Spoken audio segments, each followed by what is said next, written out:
নমস্কার। বাংলা বাগধারার পৌরাণিক উৎস সন্ধানে বের হয়েছিলাম। সেই ধারাবে আজকে যে বাগধারাটি নিয়ে আলোচনা করব সেটি হচ্ছে কলির সন্ধে।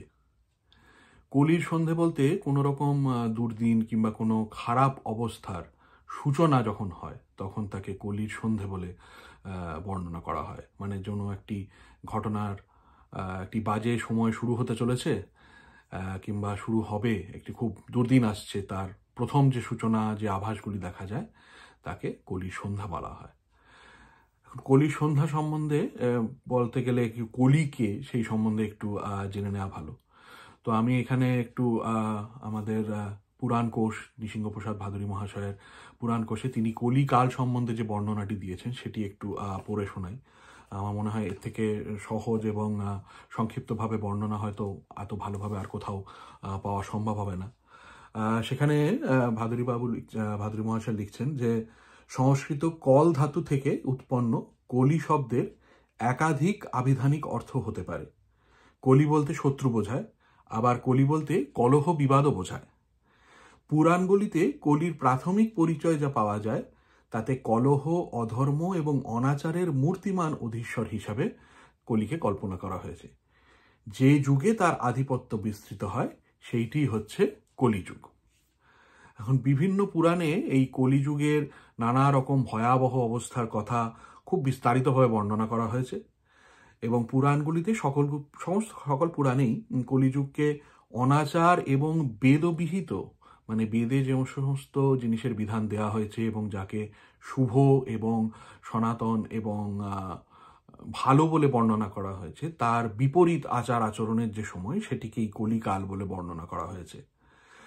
মহাভারতের অরণ্য পর্বে যখন হনুমানের সঙ্গে ভীমসেনের সাক্ষাৎকার হয়, সেখানে হনুমান ভীমকে রামায়ণ এবং 4 যুগের কথা শোনান এবং সেখানেও তিনি কলিযুগের বর্ণনা করেছেন। সেখানে তিনি বর্ণনায় বলেছেন, তামসং যুগমাসাদ্য কৃষ্ণৌ ভবতি কেশব বেদাচার প্রশম্যন্তি ধর্মযজ্ঞ ক্রিয়াস্তথা ইতয় ব্যাধ্যয়স্তন্ত্রী দোষা ক্রোধদয়স্তথা উপদ্রবা প্রবর্তন্তে আধায় ব্যাধায়স্তথা।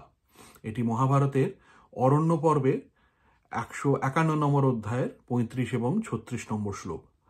অর্থাৎ সেই তমসাবৃত কলিযুগে কৃষ্ণকে কেশব বলে বর্ণনা করা হবে, তাকে কেশব বলে ডাকা হবে। বেদাচার এবং ধর্মযজ্ঞ ক্রিয়া প্রশমিত হবে, যে বেদাচারা প্রশম্যন্তি ধর্মযজ্ঞ ক্রিয়াস্তথা।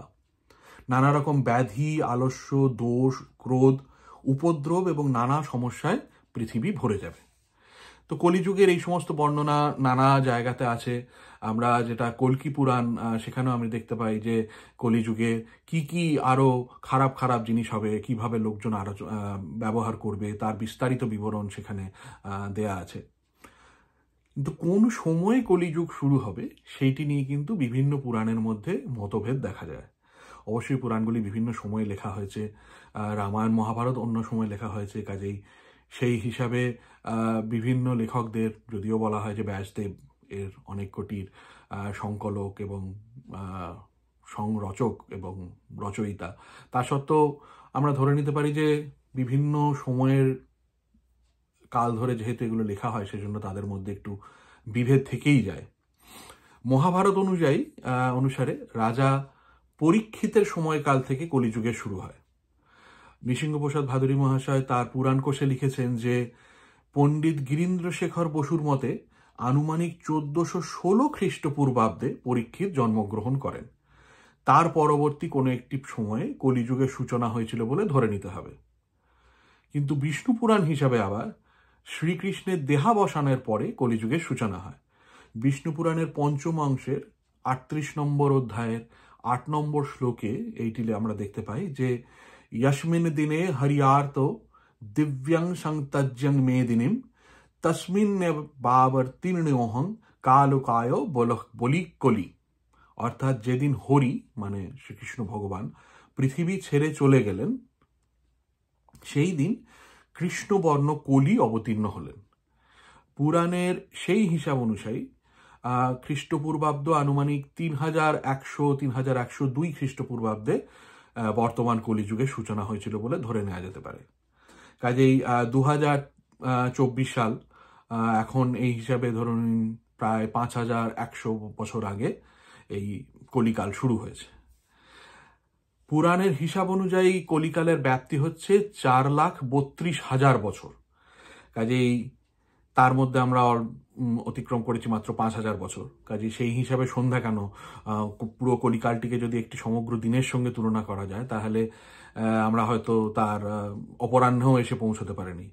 কিন্তু কলিকালটিকে যদি একটি রাত্রের সঙ্গে তুলনা করা যায় তাহলে আমরা বলতে পারি যেহেতু সেই রাত্রি সবেমাত্র সূচনা হয়েছে, সেই জন্য আমরা শুদ্ধ সন্ধ্যাবেলায় আছি।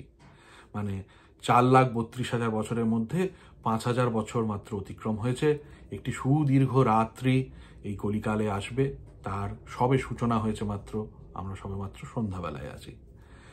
তো সেই জন্য এই ঘোর কলিকাল এক ঘন তমসামৃত রাত্রির সঙ্গে তুলনা করা হলে তার প্রথমাংশে আমরা আছি বলে ঘন দুর্দিনের সূচনাকে আমরা কলির সন্ধে বলে বলে থাকি। এবং কোনো দুরবস্থা কিংবা কোনো একটি বাজে সময়ের সূত্রপাতকেও আমরা কলির সন্ধ্যা বলে থাকি।